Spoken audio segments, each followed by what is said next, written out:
देखो आज में हाई स्कूल का एक बहुत ही इंपॉर्टेंट टॉपिक है दो चर वाले रैखिक समीकरण। ठीक है, तो चर का मतलब क्या होता है?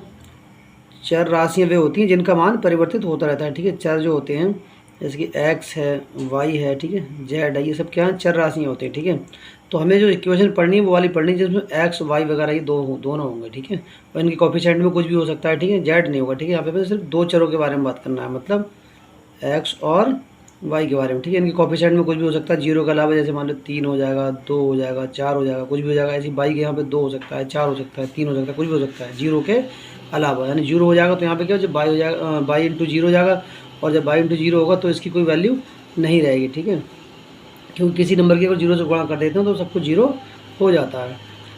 तो आज हम इसी के बारे में बात करेंगे। ठीक है, दो चरों वाले रैखिक समीकरणों के बारे में। ठीक है, अभी दो चरों वाले जो रैखिक समीकरण होते हैं तीन तरीके से सॉल्व होती हैं।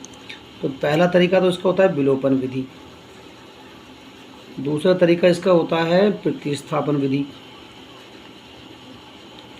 और जो तीसरा तरीका होता है इसका वो होता है वज्र गुणन।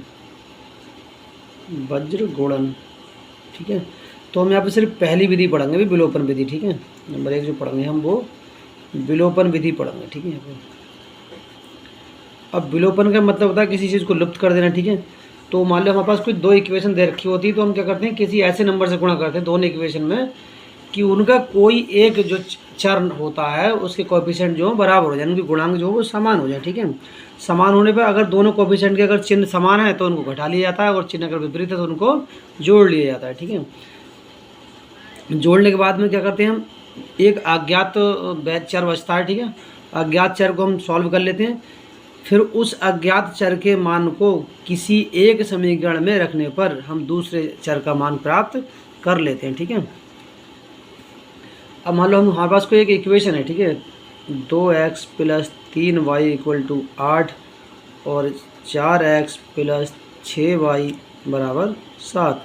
अब ये दो इक्वेशन है। ठीक है, यहाँ पे हमें क्या करना है, इनको कौन सी विधि से सॉल्व करना है? विलोपन विधि से। ठीक है, विलोपन विधि से सॉल्व करने के लिए हम x का मान अलग बताना पड़ेगा, y का मान अलग बताना। अब देखो यहाँ पे हम अगर इस x वाले टर्म को अगर हम विलोपित करेंगे तो हमें क्या करना पड़ेगा, जो पहली हमारी इक्वेशन है इसमें क्या करना पड़ेगी, 2 से गुणा करनी पड़ेगी।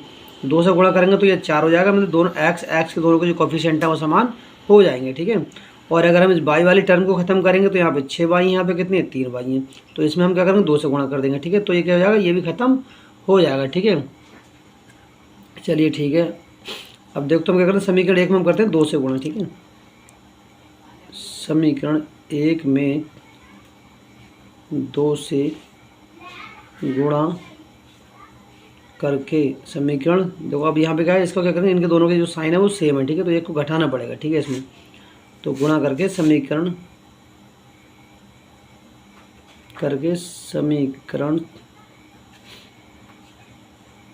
2 में से समीकरण 1 को घटाने पर, किसी को घटा लो, 2 में से 1 को घटा लो, कोई दिक्कत नहीं। ठीक है, गुणा करके समीकरण 1 को घटा रहे हैं, चलो 1 को समीकरण 2 में से घटाने पर,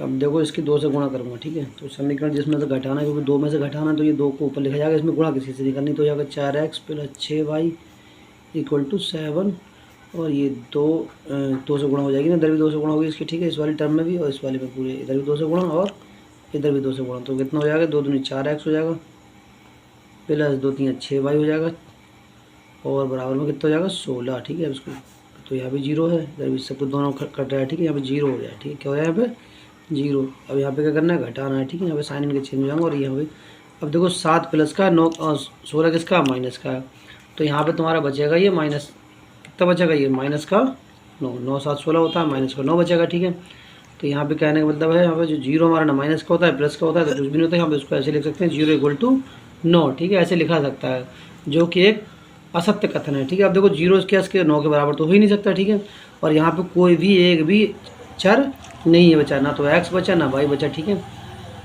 और यहाँ पे हम आया 0 इक्वल टू 9। ठीक है, जो एक असत्य कथन है। ठीक है, अतः समीकरण का कोई हल नहीं है। ठीक है, अतः समीकरण का कोई हल नहीं है। ठीक है, ये सवाल यहीं पे सॉल्व होगा। ठीक है, अब हम एक दूसरे एग्जाम्पल की मदद से समझते हैं इसे।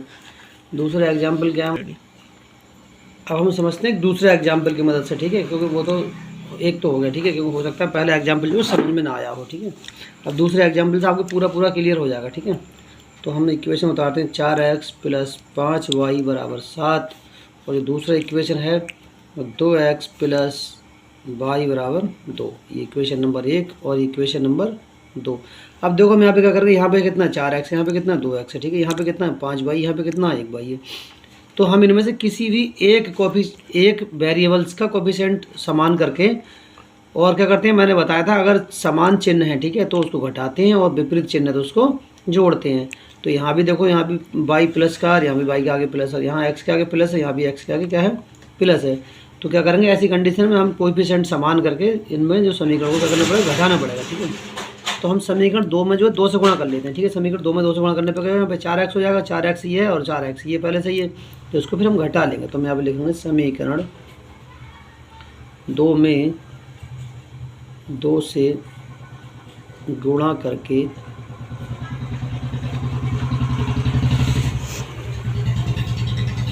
समीकरण 1 में से समीकरण 2 को घटाने पर, अब देखो क्या करेंगे हम, 4x तो हमारा ऐसे ही लिखा जाएगा क्योंकि इस बार इक्वेशन में कुछ नहीं करना है पहली बारी में। ठीक है, 5y = 7, और यहाँ पे क्या है, 2 से गुणा करनी है। मतलब जब 2 से किसी इक्वेशन में गुणा करते हैं तो उसके दोनों बाएं पक्ष और दाएं पक्ष दोनों में क्या होगी, 2 से गुणा हो जाएगी। ठीक है, तो 2 दूनी 4x हो जाएगा ये, और 2y हो जाएगा क्योंकि 2 बाहर लिखा हुआ है, तो ये कितना हो जाएगा 2y, और बराबर में 2 दूनी 4। घटाना है तो साइन इनके क्या हो जाएंगे, अपोजिट हो जाएंगे। तो ये 4, ये प्लस माइनस कैंसिल हो गया, 5y में 2y घटा करते 3y बच गया। और यहाँ पे हमें क्या करना, 7 में से 4 हटाए कितना बचेगा, 3। तो 3y = कितना, 3 हो गया। तो हम यहाँ से इसको यहीं पे कैंसिल आउट कर देंगे, 3 एकम 3, यानी y जो मिला हमको कितना मिला, 1 मिला। ठीक है, 1 मिला। ठीक है, अब ये y का मान चाहे हम समीकरण 1 में लगा दें, समीकरण 2 में लगा दें, तो x का मान हमें मिल जाएगा। ठीक है, क्योंकि हमने शुरू में बताया था कि जो रैखिक समीकरण उसको कैसे ब्लॉकर विधि से कैसे सॉल्व करते हैं। ठीक है, किसी एक अज्ञात का जो मान मिलने पर उसको हम क्या करते हैं कि दोनों इक्वेशन में से किसी एक में रख लेते हैं। ठीक है, तो अब देखो जो y का मान मिला है ना, इस y का मान को क्या करेंगे, समीकरण 1 में इसमें लगा देंगे। ठीक है, यहाँ पे। ठीक है, तो जहाँ y है वहाँ पे क्या आएगा, 1 आ जाएगा। ठीक है, क्योंकि 5 और y के बीच में किसका साइन है, मल्टीप्लाई का साइन होता है। ठीक है, तो ये हो जाएगा 4x + 5 × 1, क्योंकि एक अचर और चर के बीच में मल्टीप्लाई का साइन होता है। ठीक है, बराबर में 7। तो 4x प्लस में कितना हो गया, 5 एकम 5, और बराबर में 7। तो ये 5 को हम क्या करेंगे, इसको दाईं तरफ ले जाएंगे, तो ये बचेगा हमारे पास 4x = 7 - 5। ये सॉल्व हो जाएगा तो कितना आ गया, यहाँ पर 2 आ जाएगा। ठीक है, 7 में से 5 हटा 2 बचा, तो 4x = कितना हो गया, 2। ठीक है, तो x बराबर हमारा कितना हो जाएगा, 2 ऊपर रहेगा और ये 4 नीचे। ठीक है, तो 2 एकम 2, 2 दूनी 4। तो जो x का मान आएगा वो हमारा बचेगा 1/2। ठीक है, तो हमने दोनों यहाँ पे जो वेरिएबल्स हैं उनको सॉल्व कर लिया। यानी जो पहला जो x है उसकी वैल्यू कितनी है, 1/2, और जो y है उसकी वैल्यू कितनी है, 1। ठीक है, धन्यवाद।